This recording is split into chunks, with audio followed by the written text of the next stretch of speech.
Welcome back to the Periscope. We finally have some races to call, and 100% precincts are reported here in Douglas County. So right here, it's going to be a packed, full Periscope right now. Once again, Zach Fisher joined with Matt Hoffmann. We are KUJH TV reporters working with the Kansan tonight.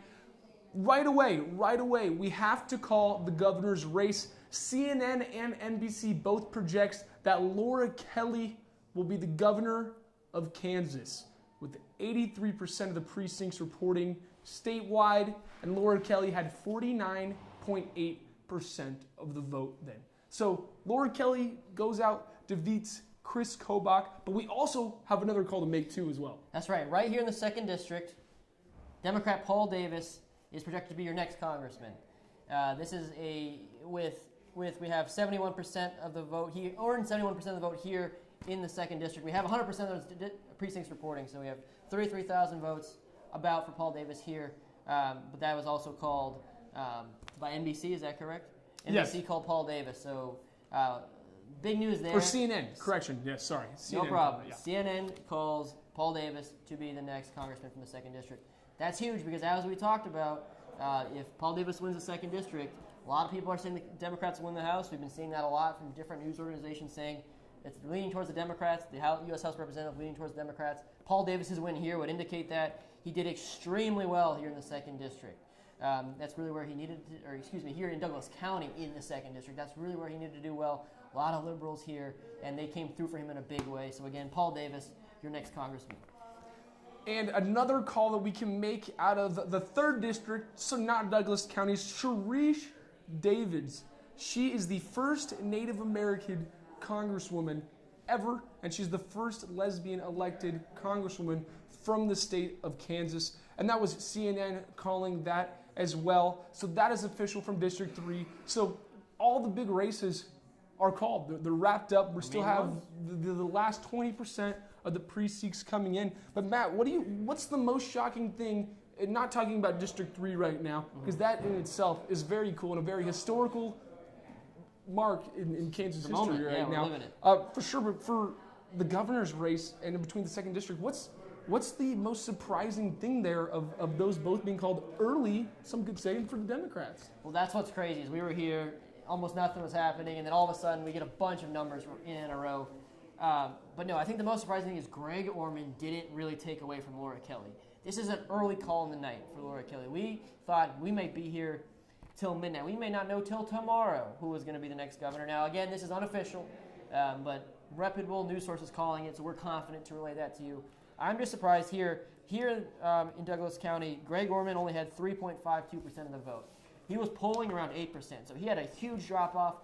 The treasurer of his campaign jumped ship with a week to go and said, you should all vote for Laura Kelly.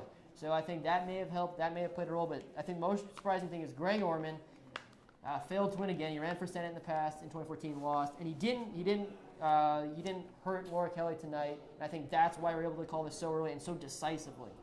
And what I would say, too, is going back to earlier to the 7, we were talking about how Lawrence is primarily blue, so they might not want to vote for Orman or line with him in terms of threatening Kelly. That might hurt her numbers as well. But you see Lawrence consistently staying with the low numbers for Orman, right. Maybe knowing and kind of leading that push and staying low. Because that is statewide as well. Right. Orman is not getting the numbers that he was projected or close to do the damage in this race. That's definitely Kelly's message of, please, if you want a liberal and you don't want, even if you don't want Chris Kobach, let's not say you don't even want a liberal, you want someone who's not Chris Kobach, you should vote for me. That clearly worked here in Douglas County, and that clearly worked statewide as well. Again, that's the reason for the decisive victory, I think. And just very interesting, too, like we were saying, it's kind of been 3/4 to a fourth in terms of percentage-wise and vote-wise for Douglas County. Nothing has really changed here, but a little interesting side note, the Attorney General's race, Schmidt is pulling ahead on that. He has 12% of the vote statewide now up with that. And I'm not sure the precinct on that specifically, and I don't have that actually with me right now, but Schmidt started gaining back some percentage points and some votes in Douglas County towards the end of that. His percentage slowly started to rise. So if there was a race for the state in Douglas County that was the closest, it was between Schmidt and Swain, but that was a 63 Swain to 33 Schmidt. So just to show you really the numbers that we're looking at and how uneven they've been all night long here for specifically Douglas County. Well, that's what's crazy is even that's our closest race, and that's a 30% difference, give or take. We're both journalism majors, so we try to stay away from the math as much as Not we good can. with those. But no, and I think that is what is crazy. Swain, we mentioned before, disavowed by the Kansas Democratic Party. So not really a shocker there. Not that surprised at Schmidt. He's an incumbent too, so that always helps. He pulled away, but yeah, you're right. He came up there towards the end. He gained 15,000 votes here in Douglas County, which is a little bit surprising to me, especially because Swain has an office based here and she's a Baker grad. So Exactly. I don't know if I really did see that coming. That's surprising as well. And I called it a while back ago. Mike Amix, unofficially, so these 100% of the precincts are reported right now for Douglas County. It's unofficial. It all will be official in a couple days. But with 100% of them unofficially reported, Mike Amix is state rep for the District 45. I called that a little while ago, so I'm very proud of that. Very proud of that. Called it here first. You heard it. You heard it right here. I'm live on Periscope. You heard Mike Amix. And the crazy thing is, Mike Amix, all he seems to do in politics is get promotions.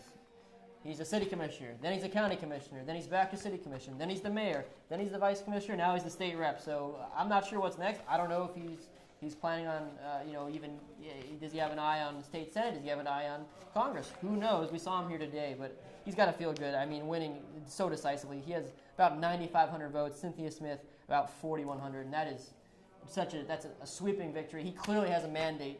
When we send him, we being the people here in Lawrence, send him to Topeka, he clearly has a mandate from the voters here.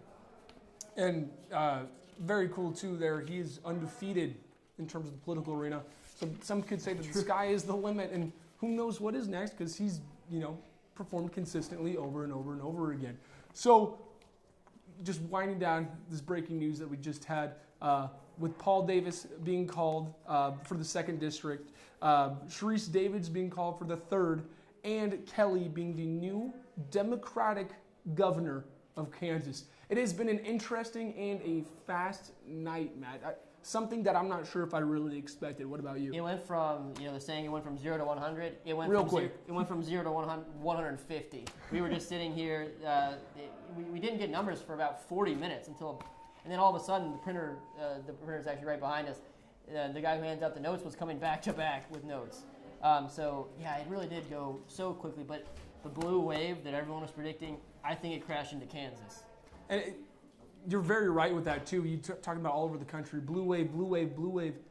We are really seeing it here in Kansas. We are seeing, and this is voters going out, voting in the 2016 presidential election, read down the ticket, and then they're coming here and they're not happy with it. They're making a change about it. That's what democracy is, but it's also extremely interesting coming out of such a red state of Kansas. This is usually Republicans don't even really have to campaign here. Yes, for the local offices, obviously they do, but for Congress, you have an R next to your name. It's usually almost an automatic win. But now we have 2 Democratic reps. Is Kansas a purple state? What are red states anymore? I don't know. It's interesting too. We'll see how President Trump reacts to this. Paul Davis and Sharice Davids were both very, very keen to stay away from impeachment during campaigning. So we'll see if that is something they move forward to. Who knows? But certainly an historic night if you're a Democrat in Kansas. And something that strikes me is just that might happen here in the future with terms of Orman being projected to take some percentage of the votes away from Kelly. Since it is a blue state now, when you're coming up to looking forward to 2020 elections and all that fun stuff, the next Republican candidate for governor, it's going to be interesting to see if it's going to kind of open a door up for an independent